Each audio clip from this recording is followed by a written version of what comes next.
Hello, my name is Darrell Robert Schoon, and in the previous program I was talking about the United States of America and the process by which we became a country that was founded on the principles of individual freedom and liberty, and somehow over the next 250 years became a sort of ambulatory police state where we have the greatest percentage of our population behind bars. We have the government spying on us in extraordinary ways, previously even incomprehensible to us, and going from a nation that has turned itself into a world power dominating other countries when our dream was freedom from oppression from everybody, where we become the dominant world power and dominant oppressor. How this happened? Well, one of the ways I talked about it was the birth of the United States was an anomalous event. Anomalous in the sense that almost all other countries grew up in the search for power and wealth. The United States was born out of a desire for freedom and liberty, unique among nations. And so was its genesis. The fact that we have betrayed those roots is a fact of history. And I took you, those who watched it, through the process. Now, I want to go over that process again of the United States, but I want to take it from the viewpoint of another person, another perception, let's say, of an extraordinary man whose life here was basically as anomalous as was the birth of the United States. This man is Buckminster Fuller. For those of you, very few people really know about Bucky, though those of you who do are very often hardcore followers of this man. I'm going to give you a little background on him. He was born in the late 1800s, 1895, I think. Went to Harvard, and he was unusually brilliant and inventive. And he was so brilliant and inventive that for the early part of his life, people were giving him money to start new companies. And unfortunately for Bucky, and fortunately for us, in retrospect, almost all of these ventures turned out to be, for one reason or another, unsuccessful. And so in 1927, at the age of 32, Buckminster Fuller was considering suicide. He had a daughter, he had a wonderful wife, but he had encountered so much difficulty and business failures that he thought perhaps that they'd be better off without him. And so he was walking along, and I think it was Lake Michigan. This story is told in the New Yorker. He was standing there contemplating suicide. And the next thing he knew, he was suspended 10 feet above the ground, found himself 10 feet above the ground in an ocean of light, in a sea of light. And he heard these words: "Your life is not yours to throw away." And he was told by this voice that if he dedicated his life to the betterment of humanity, the universe would take care of him. Well, this is what gave birth to the Bucky Fuller we know today. A man who wrote 27 books, granted, I think, the same number of patents, became a world-famous inventor, philosopher, thinker, and humanitarian, and was granted 47 honorary degrees in his lifetime. Well, Bucky did a lot of things, but what I want to talk about is a side of Bucky very few people knew. Most people know about his vast humanitarian contributions, his optimism about our future, his description of the planet as spaceship Earth, that we were all equal on this spaceship hurtling through space. But at the end of his life, Bucky wrote a book called Critical Path. He died 1 year later. And after he died, another book was published called The Grunch of Giants. And in these two books, Bucky talked about the power structure. In Critical Path, Bucky talked about how he dealt with the power structure. And he said that he made very sure that most of these kind of predictions were 50 years out, because he didn't want to be perceived as a threat by those who were in power. In my last program, I talked about Dwight D. Eisenhower waiting until 3 days before the end of his second term as president before he named those who he considered a great threat to the freedom and future prosperity and liberties of the United States of America, the military-industrial complex, because of their great power and influence. Bucky knew intimately of this power structure and waited until his waning days to write Critical Path and the Grunch of Giants. The foreword of the Critical Path is entitled, aptly enough, here it is, Bucky's wonderful work, his advice to us, his fellow citizens on the spaceship Earth. It's called Introduction. This is the introduction. It's titled Twilight of the World's Power Structures. Now, I can pretty much believe that the power structures would not like something like this, where Bucky, who was known as a futurist, predicted their demise. This was 1981 when he wrote the book. 10 years later, one of the world's two power structures, the Soviet Union, USSR, fell apart. 1991. 30 years later, 32 years later, here we are, 2013, and capitalism, the antithetical power structure to communism, is also falling apart. Bucky Fuller predicted this, and he also predicted the crisis that would happen when this happened. Bucky Fuller's, as a historian, his view of history was quite remarkable. Because after he experienced that extraordinary event where he found himself suspended in the air and the universe talking to him, which totally changed his orientation, after that event, Bucky said he no longer worked for the betterment of himself or of his family or of his nation or of his community. Bucky said after he heard those words, he dedicated his life towards helping humanity, his fellow citizens on this planet. What most people don't know about Bucky is that every month he gave all his money away at the end of each month. He wrote checks and gave it away. But Bucky had been assured by the voice, by the universe that spoke to him personally during that suicide attempt, that if he dedicated his life towards helping his fellow man, he would be taken care of. And in every month, more money came, enough so he could send and write away and spend that money and send it to charity. He did this till the end of his life. Now, what Bucky did is that he also said, when he made that decision to run his life that way, he would forget everything that he knew. He would only engage in what he called critical thinking. He would only think for himself. Every idea that had been presented to him, he would look at in a new way. Was it true? Did he believe it? Or was it just hearsay? And was it handed to him on a platter by those who theoretically knew before? So Bucky began looking at life in a very different way. And he began looking at power in a very different way. And so I want to recapitulate the history of the United States the way Bucky saw it. All right? How we came to be who we are and where we're headed towards even now, decades after Bucky has passed from the scene.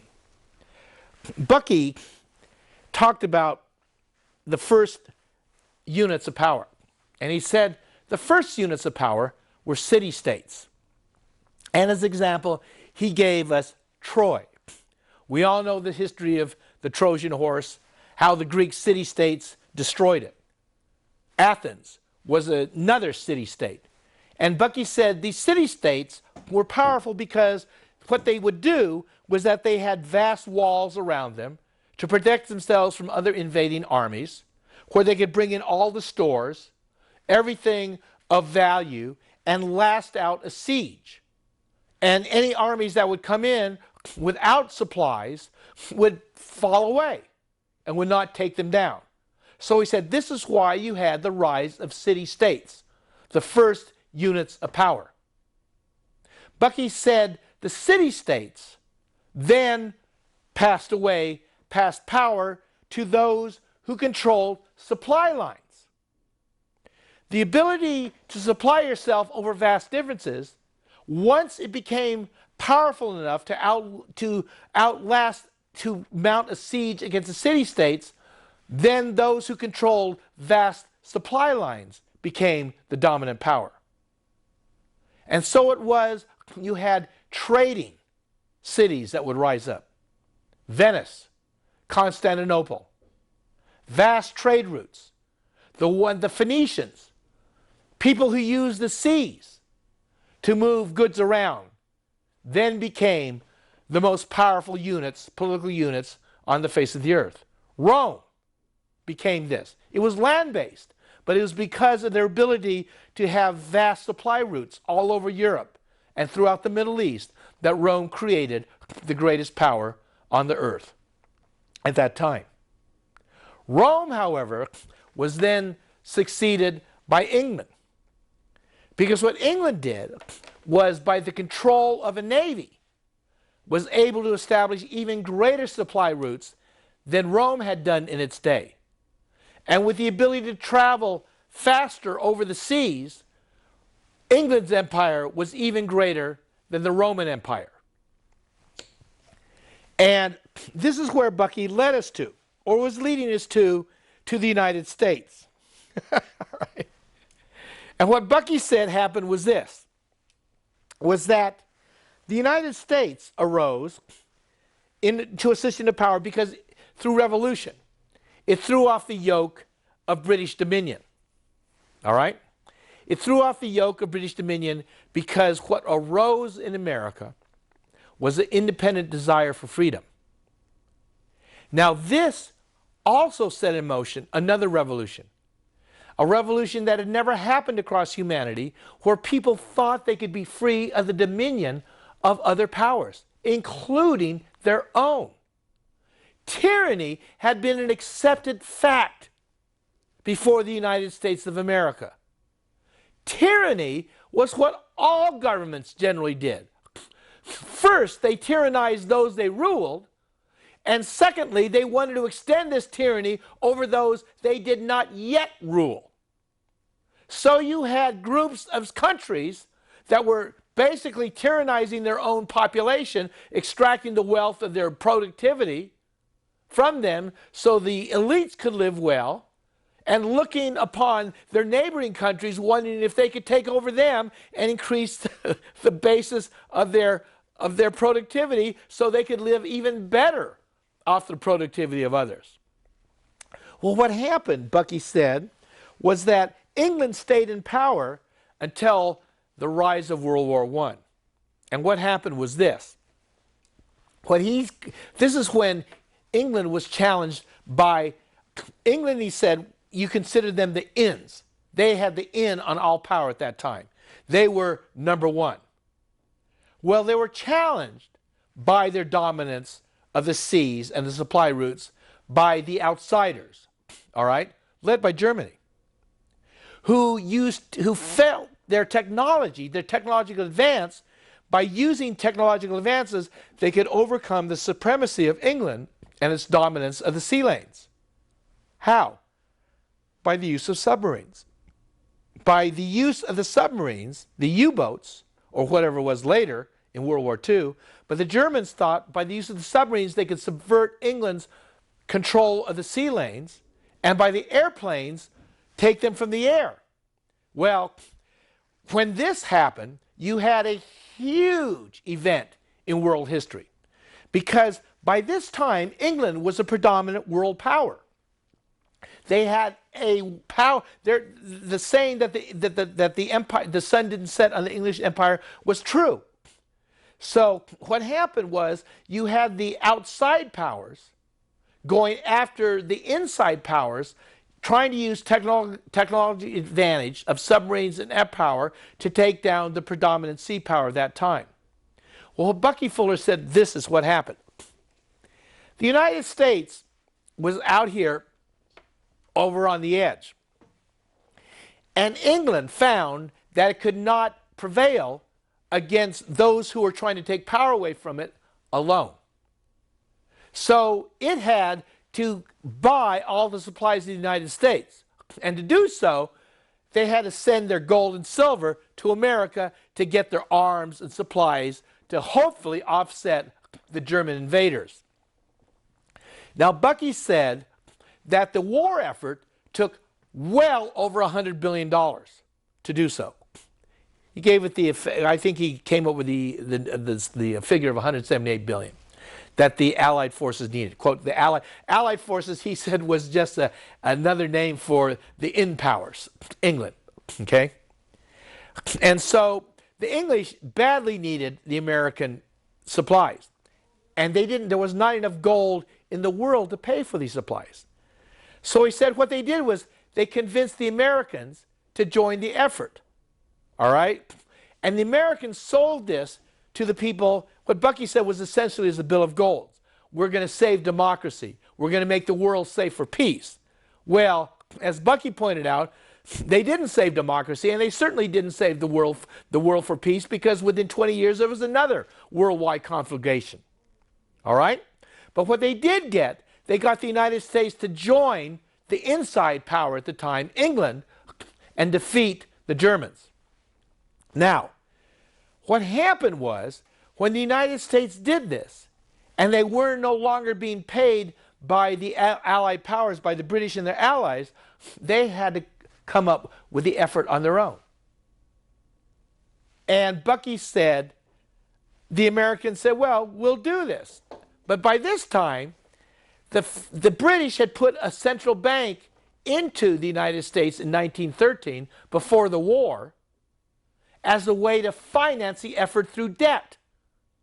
Bucky said the imposition of the Bank of England's carbon copy, the Federal Reserve Bank, in 1913 was by design, because they knew a war was coming.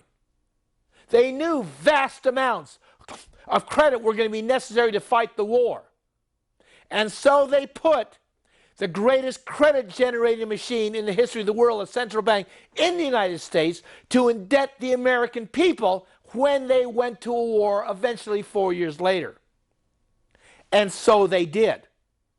And to force them to pay for this war, to create a mechanism that they would be able to impose these taxes on the United States, the very same year that the Federal Reserve was put in the United States, not coincidentally, they passed the United States income tax to pay for this war. And so Bucky said the powers went to war, the inside powers prevailed, and that was that, at least by the end of the second decade of the 20th century.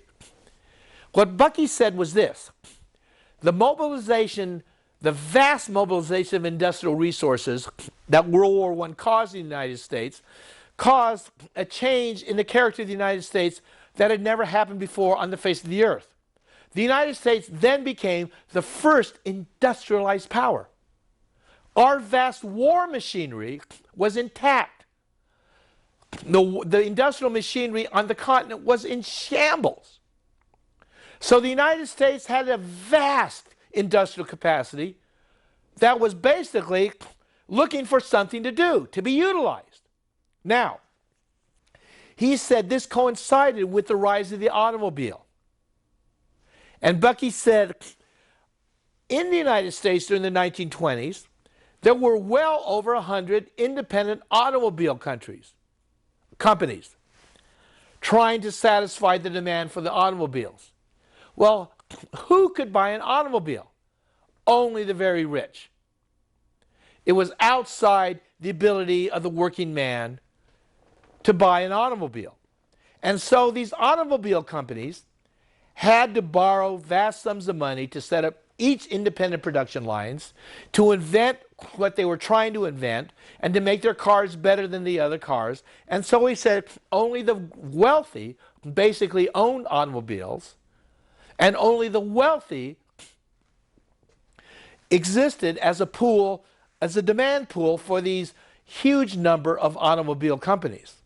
Well, along came an extraordinary automobile owner named Henry Ford.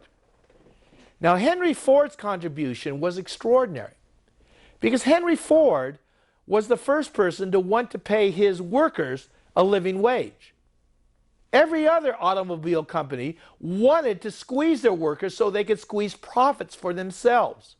And the less they paid their workers, the more profits they could make for themselves. Henry Ford invented the assembly line.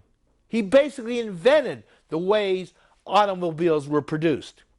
And Henry Ford also wanted to pay his workers enough money so they could afford cars on their own. Henry Ford was probably the first democratic industrialist in the world. Henry Ford also hated the bankers because he knew the bankers didn't want any of this. The bankers were his greatest opposition. Now, let me talk about Henry Ford's reputation as being anti-Semitic. He was anti-Semitic, but he was anti-Semitic because most of the bankers were Jewish. Jews dominated the banking industry, first in Europe, and then with the imposition of the Federal Reserve Bank in the United States, they dominated banking in the United States as well. J.P. Morgan, the greatest U.S. banker, was only a front man for the European Jewish banking establishment. That's how good old Henry Ford got his reputation as an anti-Semite. But basically, he was able to transform the American automobile industry. Now, what happened to the rest of it? Well, the bankers, as Bucky Fuller points out, didn't care about selling automobiles to the common man. There was no finance mechanism whereby an American worker could buy a car based on credit. Bankers instead, Bucky said, were focused on the agricultural business. Because why? They loaned money to farmers. They had mortgages on those farms. They had chattel attachments to the machinery it took to put those farms together. And this was a guaranteed source of income for the bankers, and they didn't want to loan money to these working men whose future at best was problematical. Bankers existed for the wealthy, and so they did. Until the Dust Bowl happened during the 1920s, sending farms into bankruptcy, and then the bankers took over the farms and tried to sell them. But what they found out was that waiting supply of farmers wasn't there. Americans wanted to get off the farms and go into the cities. This is when the Great Revolution of America happened. Henry Ford started his own finance company, and all of a sudden, workers across America had the wherewithal where they could buy cars on credit. And this is another one of the great shifts in American history that Bucky foresaw. The bankers lost control of the game when Henry Ford came in and had to then start loaning money alongside Henry Ford to finance the great American automobile revolution. This was the 1920s, the Roaring '20s, which was about to be supplanted by the 1930s. And we all know what happened in the 1930s. The Great Depression. And the subject of this is really the history of the world of the United States, according to Buckminster Fuller. Bucky was a genius in more ways than one. And when he decided to let go of all his preconceptions about history, his thoughts were quite amazing. And he talked about what was going on in the United States. He talked about the role of bankers. He talked about the Henry Ford. And when Henry Ford in the 1920s basically revolutionized the auto production assembly, created the assembly line, part of his dream was that American workers would have enough money to afford to buy the cars that Henry Ford was producing. Now, the bankers didn't want this. The bankers existed for the wealthy, and that's why Henry Ford hated the bankers, because they were absolutely opposed at every point along the way of his dream of a basically prosperous America where workers benefited from America's productivity. The bankers were only interested in the rich, and the rest were, well, we were there to serve their purposes. Well, what happened is Henry Ford he was part of this huge American automobile industry, and he was one of the most successful of the automobile producers. All these other automobile producers were basically going broke right and left, except like Rolls-Royce and Packard, which catered only to the very wealthy. Well, Bucky said something amazing happened along the way. And this was two events. This is what changed the American bankers. One, the Dust Bowl crippled America's ability to produce food. When the Dust Bowl happened, the bankers essentially were very comfortable with loaning farmers money. They were very comfortable with loaning farmers money to buy machinery. They were very comfortable in loaning farmers money to buy the land. One of my friends said he knew a banking family that had made money in what they call the Red River Valley in Texas. And he said people thought that they were basically not mining, but loaning money for agriculture. He said they weren't. They made their money loaning to those poor, to those farmers who would take over this land and make money for a few years and then go bankrupt, and the banks would take back their farms and loan money to the next group of farmers that would attempt to make a living out of this cyclical industry, a cyclical farming process, of where you had droughts happening every few years that would basically bankrupt the farmers, and they would sell the same farm to another farmer, and it would go on ad infinitum. So the Dust Bowl stopped us in its tracks when Bucky said that the bankers couldn't find other people to sell the banks to, so they had to take them back to the farms to. So what happened is, when the Dust Bowl happened, this brought the banking industry to a halt in terms of their ability to make money off of farming, and they had to look for other ways, and the auto industry was growing. So what a Wall Street firm did, called Dillon Read, is that they did a study, and in their study, Bucky said they found out that the American automobile industry it needed a minimum of 130,000 cars a year, and after this 130,000 cars, they could produce a steady flow that the American automobile industry, with their scale of size, would be able to profit by. So Ford had already started a finance company, not out of the banks. Henry Ford did it, where he would extend credit to American workers to buy his cars.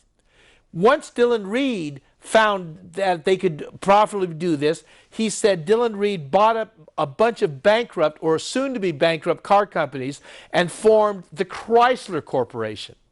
All right? At the same time, General Motors sort of did the same thing. They formed the General Motors car company.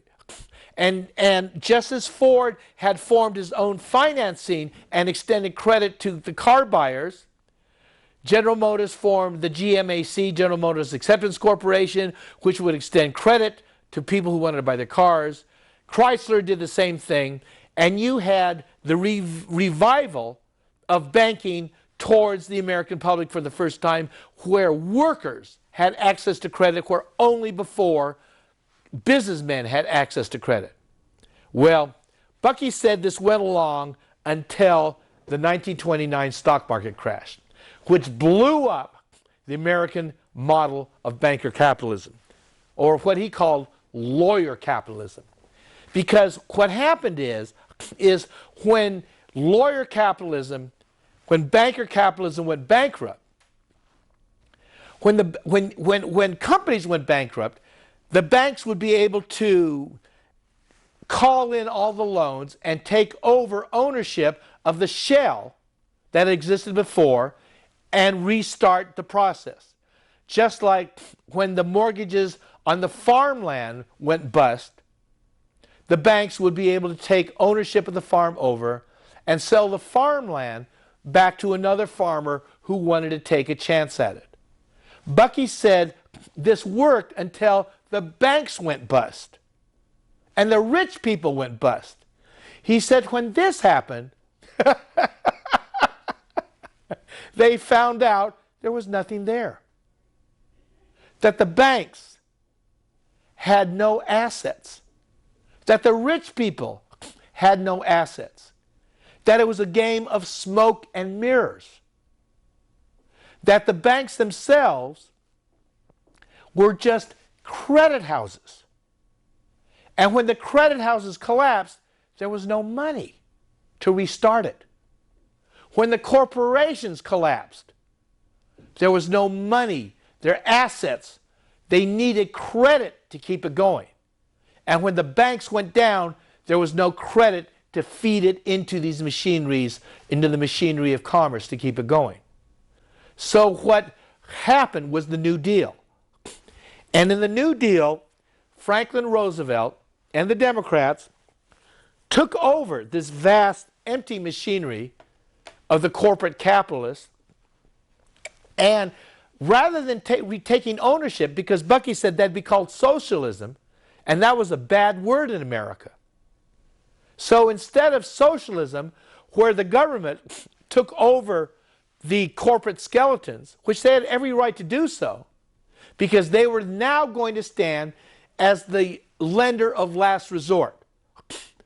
All of a sudden, the government was going to issue mortgages. The government was going to revive the banking industry. The government was going to stand in because the capitalists had failed, and when the capitalists went down, they had no assets. There was no buyer of last resort. There was no lender of last resorts, because the game of capitalism that the bankers had put into place was a shell game. It was a Ponzi scheme. It was a game of smoke and mirrors. So in the 1930s, there was nobody to step into the breach that the capitalists had left. So the government did. But what Bucky said was, because the word socialism was such a nasty word in America, the government, the New Deal, made a deal with the capitalists. And they said this: we are going to stand in for the bankers. But the quid pro quo is this: you are going to have to behave differently. You are no longer going to be able to bet the savings of Americans on your cockamamie schemes where you take the profit and the Americans lose their savings.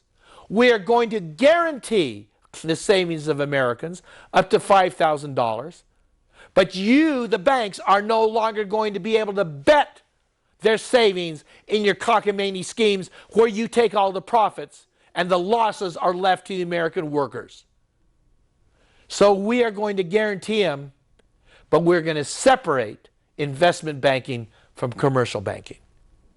That was the Glass-Steagall Act of 1933. What they also did, they said, we are going to fund research and development by allowing new machinery and by allowing research to be tax deductible. Before this time, corporations could not take these off as write-offs immediately. But under the New Deal, they could. And so all new investments in machinery and research could be taken off the top before taxes were induced. So this is what happened under Roosevelt. And the capitalists hated it. The capitalists hated Roosevelt, but they were powerless to do something about it because they had lost all their assets when their banks went down. And so these were the vast changes that were made to America that Bucky said. Essentially, America became socialized in intent that the benefit of industry was to accrue to Americans. But they left intact the corporate shareholders, the corporate structures, and the owners. Even these great changes could not save the shell and games, basically the credit and debt Ponzi scheme that the bankers had put into place. What saved capitalism was World War II. Adolf Hitler basically saved capitalism. Now, using that word capitalism, I want to back up a moment, because capitalism has a reputation of being freedom, of being free markets. I want to assure you it is not. Banker capitalism, or what Bucky called lawyer capitalism, is a mechanism by which the banker's money, banker's debt, other people's debt, fuels enterprise. Credit is debt in another form. And that's how the bankers make money, by indebting everybody. And the way that they end up owning everything is that they issue the pieces of paper that you need to trade in capital markets. Capital markets are debt-based markets. The money, the coupons that you use to trade and to leverage in these markets is the banker's money. The banker's money is a form of debt. If all debts in the world were repaid, money would disappear. All right? Money would disappear. In the banker's Ponzi scheme, to come into that market, you need the banker's credit debt-based money. Okay?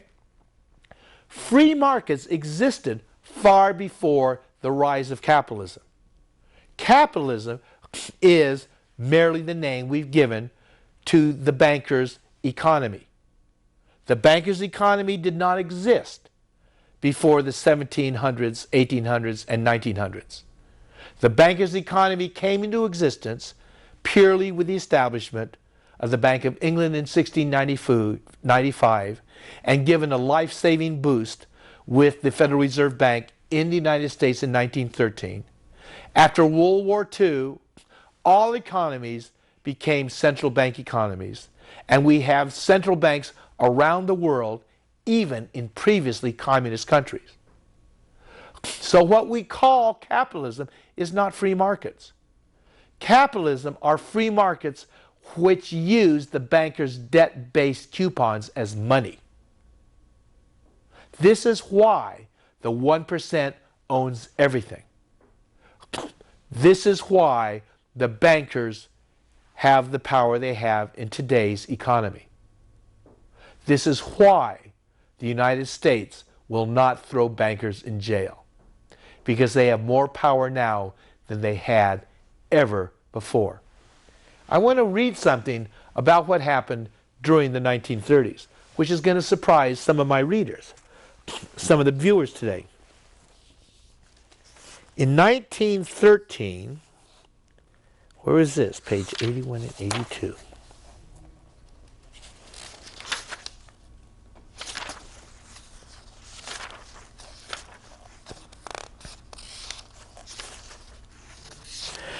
Bucky Fuller said in Critical Path about what happened during the 1930s after everything collapsed.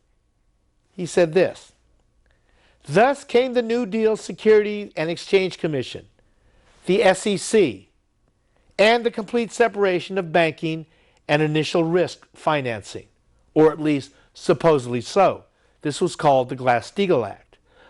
The bankers' trust departments could as yet buy and sell corporate venture stocks for client accounts, however, but they could no longer bet the savings of Americans as they did before Glass-Steagall, and the SEC was supposed to now have the power to throw bankers in jail when they broke the rules.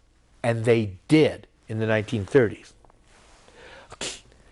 As Bucky writes, there were a number of individual bankers who went far beyond unwise banking practices and who, as individuals, took personal advantage of the information they had of individual depositors' affairs and of their privilege as top bank officers to do truly inimical things to enrich their own positions. Few today remember that a half-century ago, a number of New York and Chicago top bankers were sentenced into penitentiaries. The New Yorkers into Sing Sing. The senior partner of J.P. Morgan and the president of National City Bank, the president of Chase Bank, every one of them were found to be doing reprehensible financial risk, selling their own friends short. They were opening their friends' mail and manipulating their stock market. They were manipulating everybody. And so they were sentenced to prison. Now, that was during the 1930s. Today, we still have the SEC.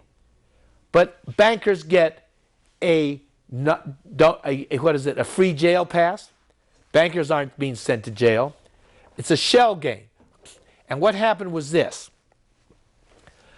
What happened after the bankers were put in their place, sent to penitentiaries, because the United States said, we are now going to be the guarantor of last resorts.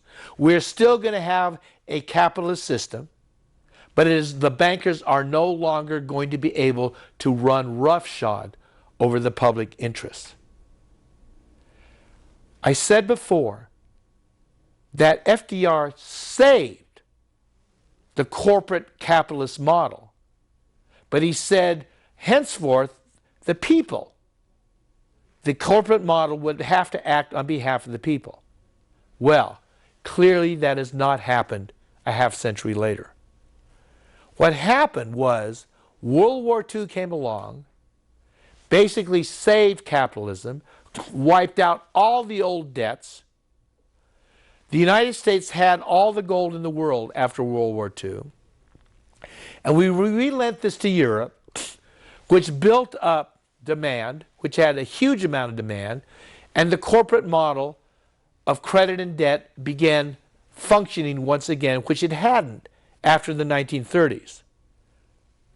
Why then was corporate America, how then did the bankers end up back on top again after the 1930s collapse of their empire and FDR's New Deal? Well, let me tell you something.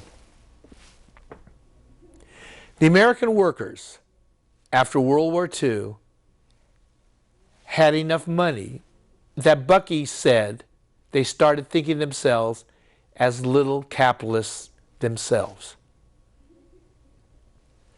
Now given a salary that enabled them to buy cars and buy houses, the working man began fancying himself part of the haves and began seeing those struggling below him as the have-nots. And so what happened was, once the American working man got a salary and an automobile and property, he began fancying himself part of the upper class and began voting Republican. They began seeing themselves as part of the haves and seeing others as have-nots. So we saw, as the economies began reflating themselves after World War II, the working man, the people brought into the American dream by Henry Ford and his attempts to loan money to the working man forgot his working roots and began believing himself better than other workers. They began thinking that these union rules, that all these things that had given the workers in America a piece of the American pie was earned by privilege. And so we had over the next 30 years the diminution of the rights of labor, the increase, once again, of the rights of capital. And so this reached a crescendo in 1980 when Reagan took power in America. We had a concentration of wealth that had never happened since the Great Depression, growing and growing and growing until the Democratic administration of William Jefferson Clinton was bought off by the bankers of Goldman Sachs. And in 1998, they repudiated and repealed the Glass-Steagall Banking Act of 1933, which had disallowed the bankers' ability to bet the savings of Americans in their own bogus schemes to enrich themselves and leave Americans and the American nation holding the bag when the bets went bad. That happened in 1998, and in the next 10 years, you had the crash of the stock market, the bubble crash of the American bubble economy and stocks, and the collapse of global markets in 2008, where the American taxpayers once again had to ride to this as the saviors of the banking establishment, but this time we didn't have FDR at the helm. We had Barack Obama, who was owned by the banking establishment. The Democratic Party was owned by the banking establishment themselves, and so you do not have this time any balancing of the table that you had in the 1930s. This time you have basically the socialization of risk, the privatization of profits, and we have no like event that happened in the 1930s where government stepped in to take power over what had happened, over the egregious, basically welfare for the rich that had happened once again. But I want to say something. Bucky saw this happening. Bucky foresaw this. And Bucky said what we were going to have after this collapse was an extraordinary shift. Bucky not only in his revisionist history, because he doesn't revise it, Bucky told it like it was. It was the historians of the Republicans and the Democratic parties who are even now rewriting history in their own way to look good. But Bucky saw this was going to happen. Bucky foresaw the collapse of lawyer capitalism finally. Bucky foresaw the collapse of communism. Bucky foresaw the collapse of the world's power structures. And out of this collapse, Bucky saw that a new and better world was going to emerge. In the introduction to Critical Path, which was titled The Twilight of the World's Power Structure, Bucky wrote this: "Humanity is moving ever deeper into crisis, a crisis without precedent. First, it is a crisis brought about by cosmic evolution, irrevocably intent upon completely transforming omni-disintegrated humanity from a complex of around the world, remotely deployed from one another, differently colored, differently credoed, differently cultured, differently communicating, and differently competing entities into a completely integrated, comprehensively interconsiderate, harmonious whole." Bucky predicted today's collapse, a collapse that is going to change and bring us together as we never have been before. My money's on Bucky.